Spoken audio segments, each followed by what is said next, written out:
Silicon Valley is hardly wanting for prodigies, but until Tuesday it hadn't produced one on the tennis court.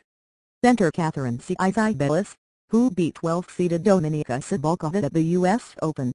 The win was remarkable because Bellis is only 15 years old and was playing in her first Grand Slam match.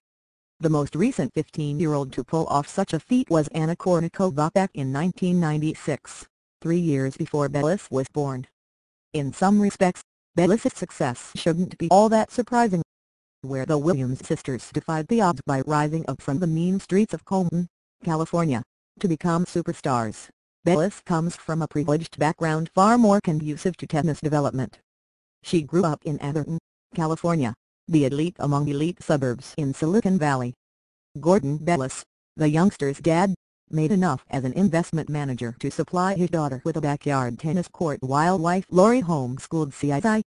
Even by tennis's hoity-toity standards, these were luxe surroundings.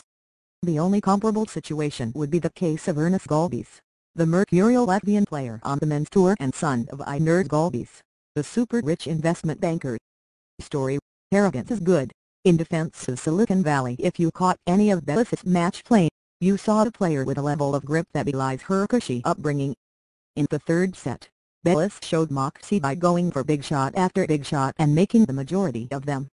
By rights, she should have wilted, and the far more experienced Cibulkova should have taken control. Bellis never eased up long enough for that to happen. Her shots were as deep and penetrating as anyone's on the women's tour. Decades ago, the women's game welcomed teen sensations with such regularity that the sport had to put rules in place to limit how many matches the girls could play in a year.